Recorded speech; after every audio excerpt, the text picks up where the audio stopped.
Bonjour, nous sommes en 2019 dans le site de l'Institut Docteur Angélique, dans une série de vidéos consacrées à ce qu'on pourrait appeler la vie des saints.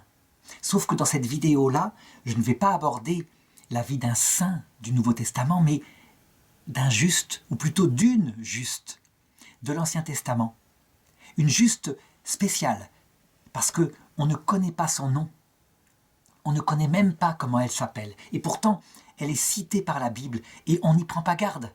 Mais elle représente le sort de millions de femmes tout au long de l'histoire, qui ont été sauvées à travers une voie qui ne plaît pas à Dieu. Une voie, je dirais, de la douleur. Une voie qui n'est pas celle du Christ, mais qui tout de même, permet d'aller très très loin au paradis, dans la vision béatifique.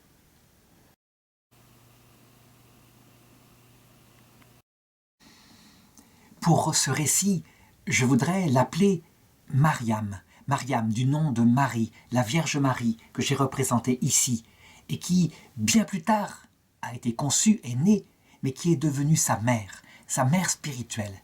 Et bien volontiers, elle l'accepte comme telle. Pourquoi ? Parce que Mariam, ça signifie l'étoile du matin. Et quand on regarde la vie de cette pauvre femme, eh bien, on peut se reconnaître soi-même, parfois, dans tout ce qui peut arriver d'horrible dans sa vie.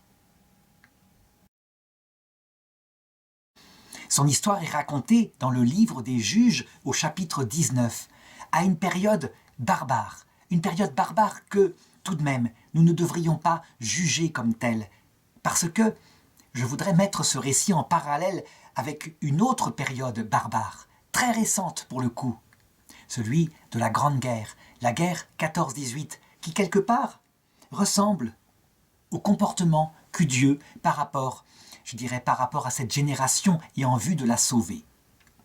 Quand je dis une période barbare, eh bien, il suffit de regarder justement le rapport aux femmes pour se rendre compte de cela. Et voilà d'abord l'histoire de Mariam.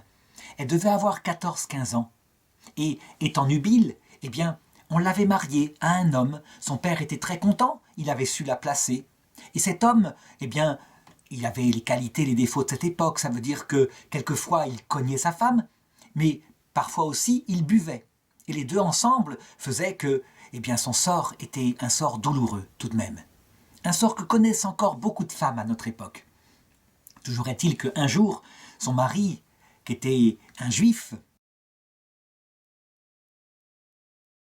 et dont le clan était Bethléem en Éphrata, un petit village qui allait devenir célèbre plus tard, puisqu'il y naîtrait le roi David, et puis le Messie, Jésus-Christ.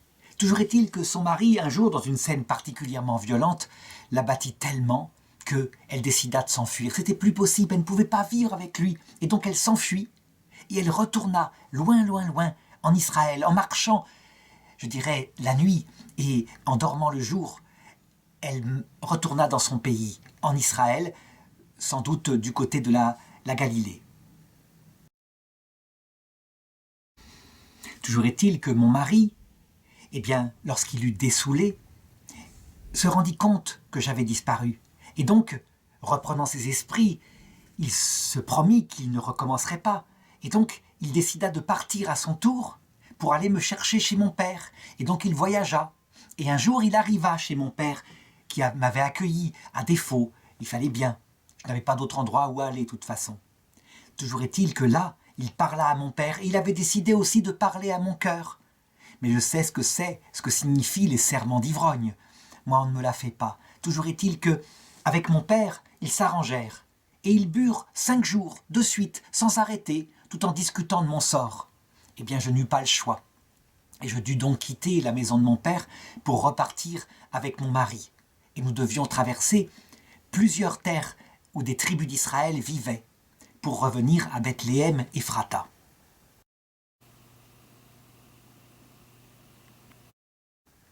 Un jour, nous étions en train de passer sur le territoire de la tribu de Benjamin, celui qui lui avait été accordé par Josué lors de la conquête. Eh bien, la nuit arrivait, et donc nous ne pouvions pas continuer plus loin. Nous étions dans la ville de Gibéa. Et là, avec mon mari, donc, nous nous arrêtâmes sur la place du village et nous nous assîmes en se demandant si quelqu'un allait nous proposer l'hospitalité, mais personne ne vint. Et puis vers le soir, alors que véritablement il commençait à faire sombre, un homme revint, un vieil homme qui venait des champs, et il nous vit sur la place. Alors il nous dit, ne restez pas ici, c'est dangereux, mais venez chez moi, je vous donne l'hospitalité, et vous aurez du foin pour votre âne et de quoi manger pour vous deux. Et donc nous pûmes nous réfugier dans sa maison. Et nous nous mîmes à table, rassurés d'avoir été ainsi accueillis. Quand, alors que nous étions en train de manger, tout d'un coup, des hommes se mirent à frapper à la porte avec une grande violence et en criant « Livre-nous cet homme qui est venu chez toi, afin que nous couchions avec. » Et le vieillard qui nous avait reçus nous dit de rester tranquille, et il se mit à leur crier « Mes frères, ne faites pas ça, vous êtes fous, je lui ai donné mon hospitalité. C'est sacré l'hospitalité. Allez, retournez chez vous, cessez. » Mais eux criaient de plus en plus fort « Livre-nous cet homme, nous allons coucher avec lui, et tu n'as pas le droit à t'empêcher que nous rentrions, sinon nous allons mettre le feu à ta porte. » Alors ce vieil homme finit par leur dire « J'ai ici ma fille qui est adolescente, qui n'a jamais connu d'homme. Je vais vous la donner, vous lui ferez ce que vous voudrez, mais ne commettez pas ce grand péché, ce péché qui consiste à trahir l'hospitalité, mes frères. » Il y avait à côté de moi sa petite fille, son adolescente, qui était là toute terrorisée, toute tremblante. Elle ne comptait pas plus que moi. Toujours est-il que, à un moment donné, mon mari prit une décision ferme. Il ouvrit la porte, il m'attrapa par mes vêtements et il me mit dehors. Et je me retrouvais face à ces hommes qui étaient saouls. J'étais là, toute seule, et la porte s'était refermée sur moi. Alors je vais vous raconter ce qu'ils me firent, ou plutôt je ne vais pas vous le raconter, mais vous allez le deviner. Et tous, un par un, passèrent. Et moi, j'essayais de partir dans ma tête, pour pas penser à ce qu'il m'arrivait. Et c'était douloureux, et le sang coulait. À un moment donné, lorsqu'ils furent tous rassasiés de mon corps, eh bien ils s'en allèrent pour cuver leur vin chez eux. Et moi, je saignais beaucoup, et je me traînais jusqu'à la porte. Et là, j'essayais de frapper, mais c'était tellement difficile que je ne pus pas, et je m'évanouis. Et ce fut véritablement une paix, une grande paix, la paix du sommeil.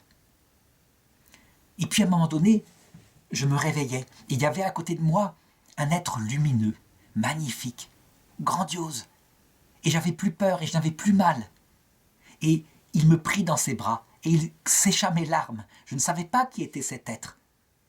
Toujours est-il qu'il m'emporta avec lui, et je compris ce jour-là que j'avais fini de souffrir, que lui, il me protégerait.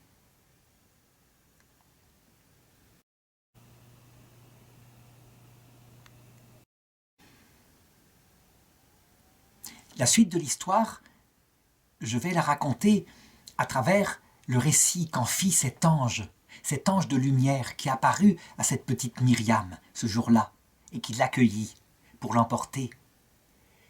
Je vais le raconter parce que lui, il fait partie des armées célestes qui regardent le cœur des hommes.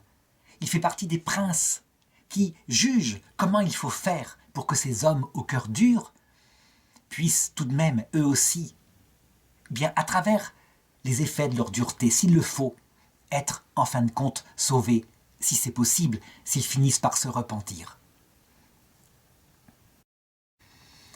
Je suis l'ange d'Israël, un des princes, celui qui règne sur ce peuple afin de l'amener au salut.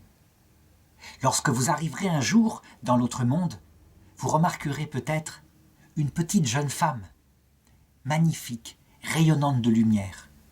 C'est Myriam. Myriam, cette pauvre petite jeune fille, au destin si douloureux.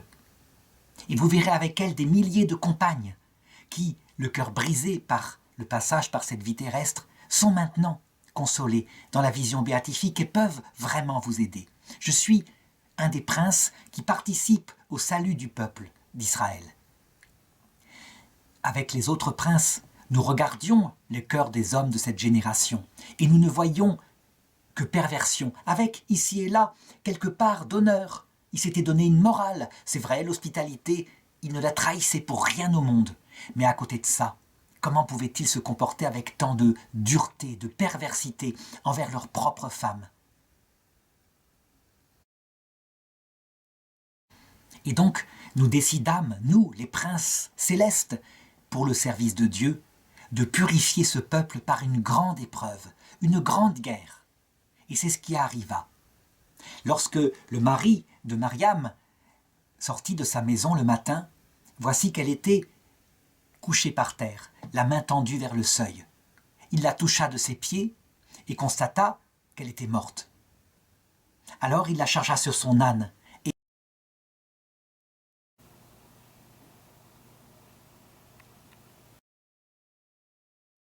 plein de colère, il repartit, tandis que personne dans la ville des Benjaminites, personne ne l'embêtait, les gens cuvaient leur vin dans leur maison.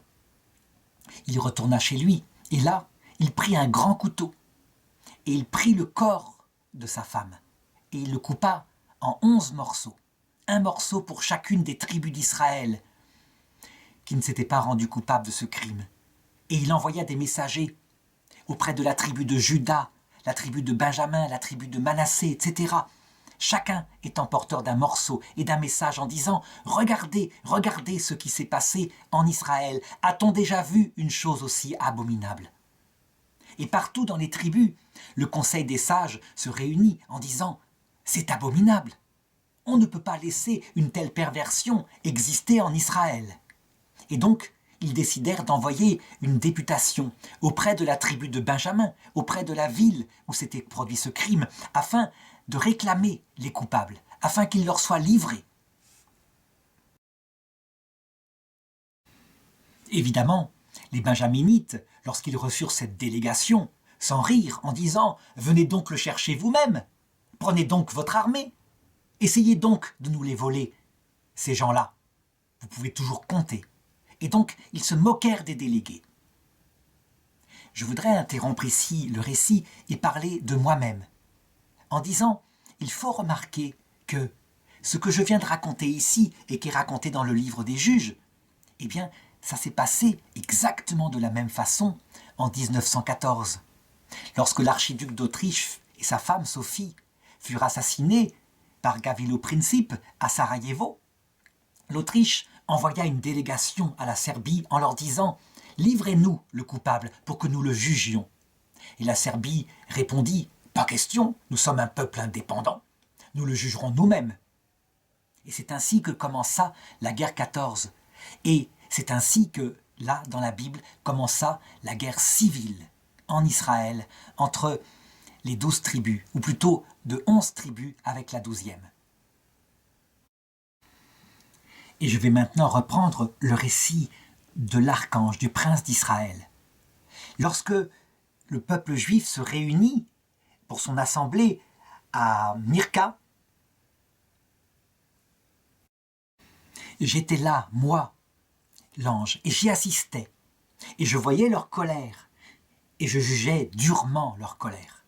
En effet, ce qui les offusquait le plus, c'était pas le meurtre sauvage de la petite Mariam, c'était le fait qu'on ait pu bafouer leurs règles d'honneur, leurs règles d'homme, leurs règles sur l'hospitalité. Ça, c'était absolument inacceptable de leur part.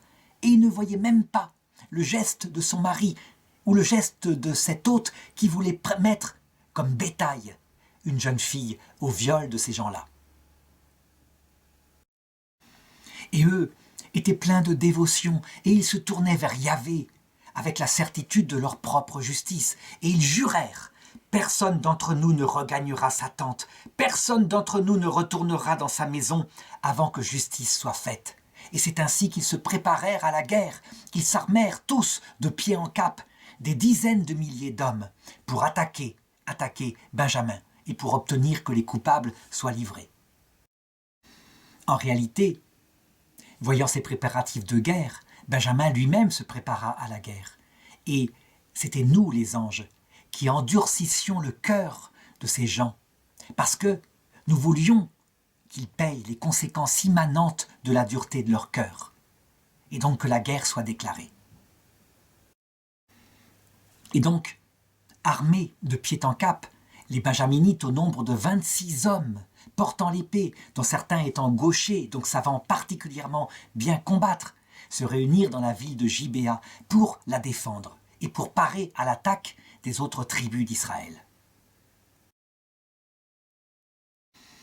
Et je voudrais ici raconter quelque chose qui surprendra ceux qui connaissent maintenant le Messie Jésus-Christ, par rapport à la façon dont nous sauvions ces hommes au cœur dur, au cœur menteur.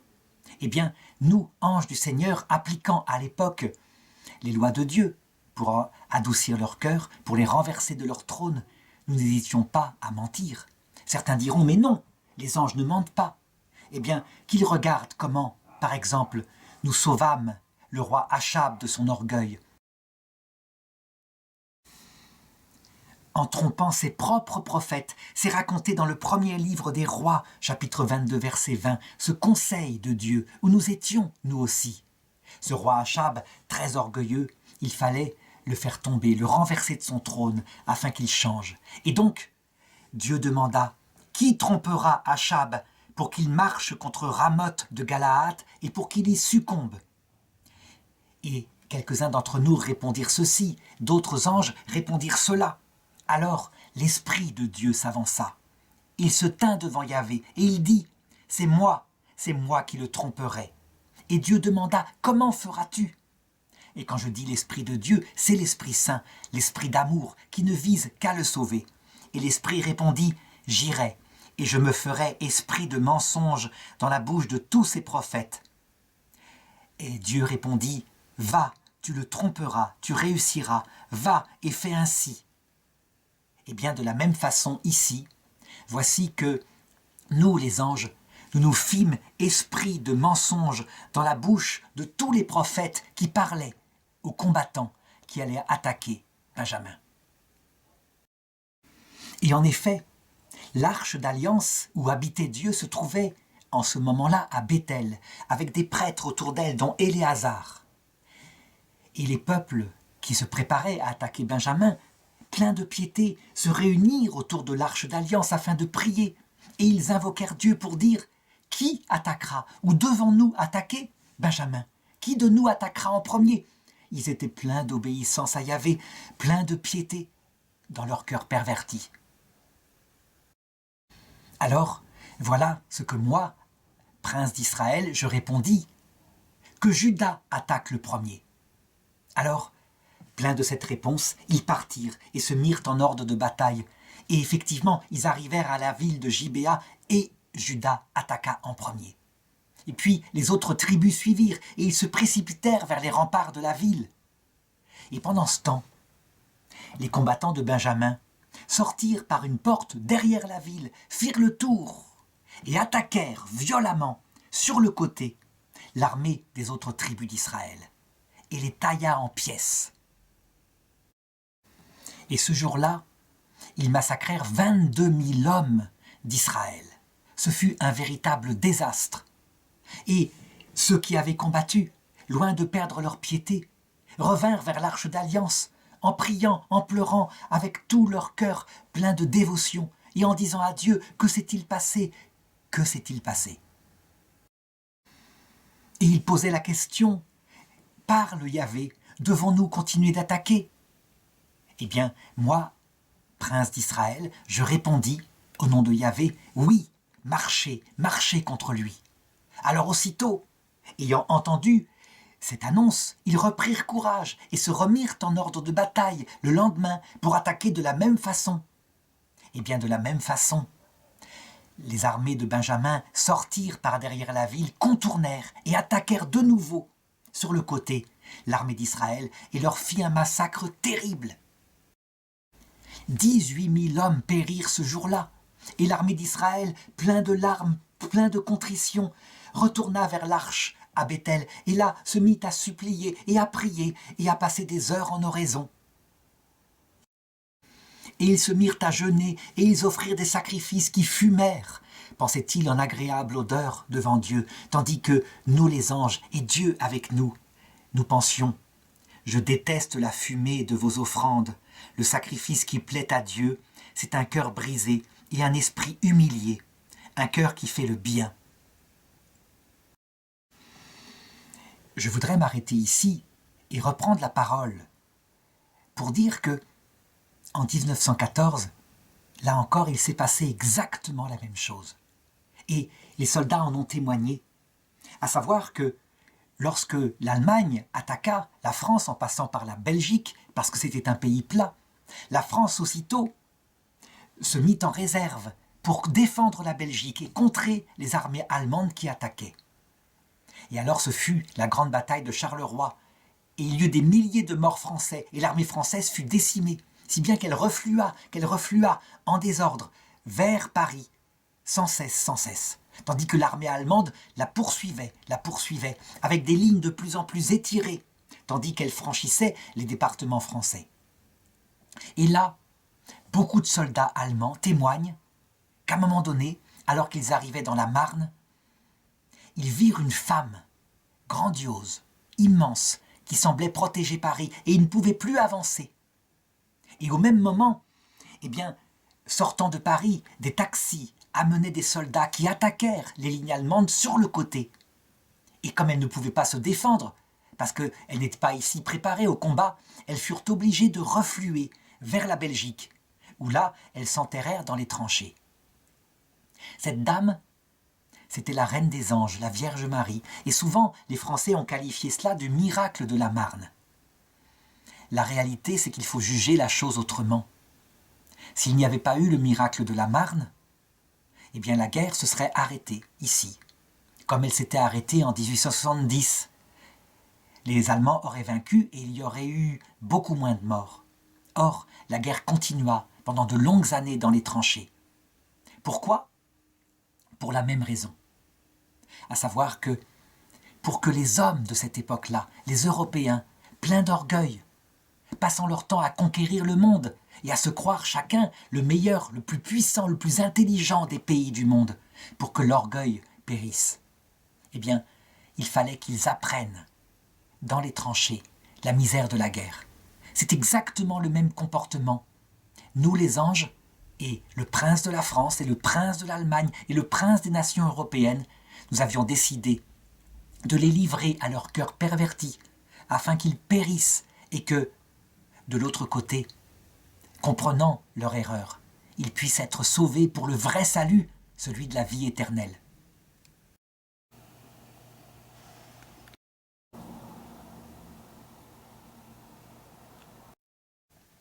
C'est évidemment un comportement qui ne plaît pas à Dieu, mais qui, quand on est confronté à beaucoup d'orgueil, est nécessaire. Comme l'avait dit la Vierge Marie dans son Magnificat, Dieu renverse les puissants de leur trône et il élève les humbles.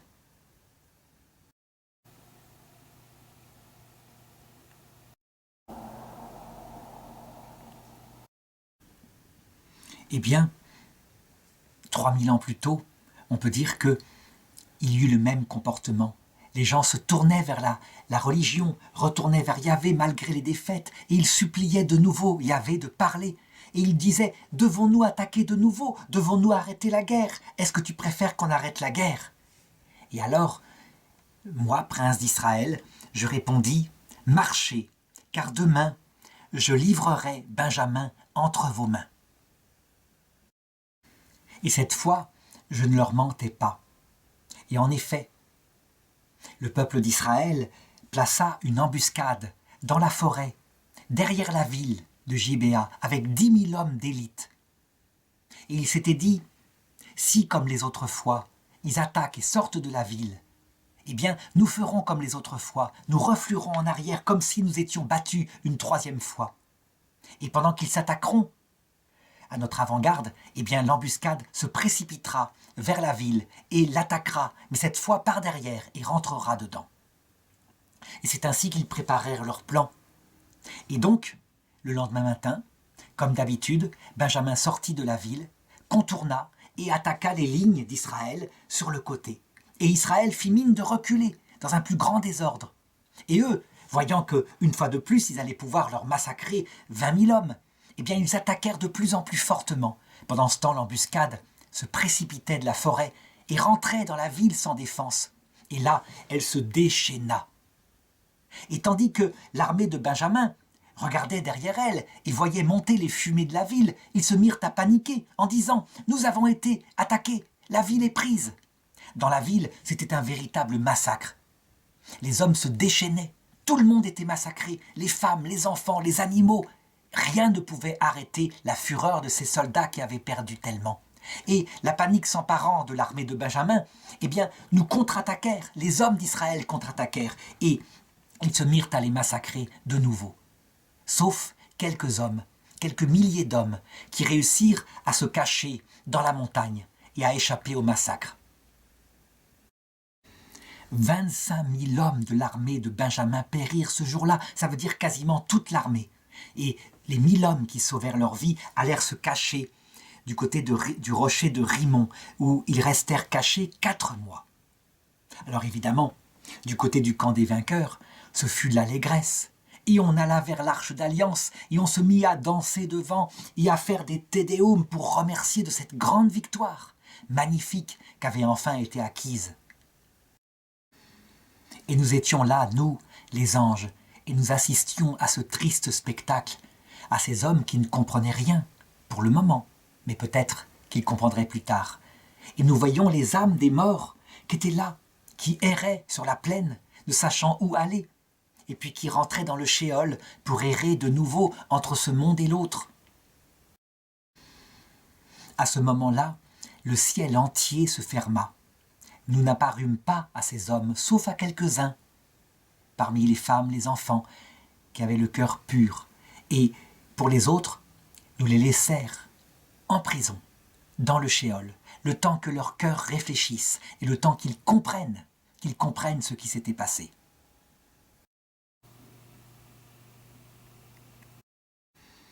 Quant aux vivants, ceux qui avaient survécu à ce combat, eh bien, pour les vainqueurs, ils dansaient, et pour les vaincus, ils se désespéraient.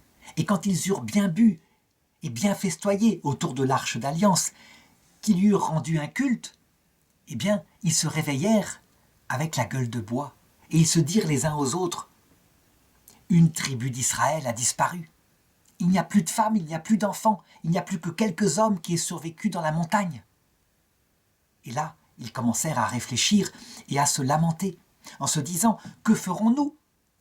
Un des 12 fils d'Israël a disparu. » Alors, on se réunit de nouveau, et on se demanda « On va leur donner des femmes à nous. » Mais quelqu'un rappela « Ce n'est pas possible, lors des premières réunions, nous avons juré que jamais nous ne donnerons une de nos femmes en mariage à ces pervers. Nous ne pouvons pas bafouer un tel serment, la parole faite devant Yahvé, elle est sacrée. » Et donc ils étaient là, ils se grattaient la tête, comment faire ? Quand quelqu'un eut une idée, la solution était toute trouvée. On allait enlever des femmes auprès de peuples qui n'avaient pas prêté ce serment. Et c'est ce qu'on fit. Lorsque la moisson arriva, dans les peuples aux alentours, les jeunes filles, les adolescentes, avaient l'habitude de se couronner avec des fleurs des champs et d'aller dans les moissons pour organiser une sorte de fête campagnarde de l'époque. Eh bien, les hommes d'Israël se postèrent où il fallait. Et au moment voulu, ils se précipitèrent. Et quand des hommes voulaient défendre les jeunes filles, on les passait au fil de l'épée. Et c'est ainsi qu'on enleva plus de 1000 jeunes filles, sans que leur volonté soit évidemment en jeu. Et on les donna comme femmes aux hommes de Benjamin qui avaient survécu. Et c'est ainsi que la ville de Yabesh en Galaad fut ravagée et détruite, et ses habitants exterminés, sauf les jeunes filles qui n'avaient pas connu d'hommes pour la tribu de Benjamin. Et nous, les princes de l'autre monde, eh ben nous laissâmes faire. Parce que c'était les mœurs de l'époque, et que par cette douleur, par ces mœurs sauvages, ceux qui prenaient l'épée finissaient par périr par l'épée.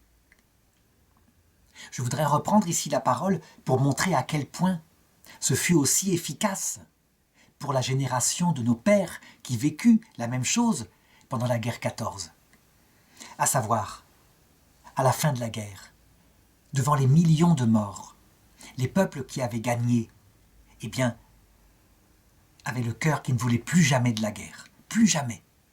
Quant au peuple qui avait vaincu, lui, ayant encore de la force, il entra dans la vengeance. Son orgueil n'était pas calmé. Si bien qu'il entreprit une nouvelle guerre pour se venger 20 ans plus tard. Une guerre encore plus terrible qui fit 50 millions de morts. Et puis il fut vaincu sur son territoire, écrasé par des millions d'avions, des millions de bombes, pardon, des milliers d'avions, des millions de bombes, qui le laissèrent exsangue. Si bien que, sortant de cette guerre civile européenne, guerre qu'avait maudite le pape Benoît XV en 1914 et qu'avait rejeté le pape Pie XI un peu plus tard, puis Pie XII, eh bien, ces peuples sortirent brisés, ne voulant plus jamais de la guerre, étant tellement humiliés par ce qui était sorti de leur propre âme que, quelquefois, l'humilité allait presque jusque à la volonté de ne plus exister.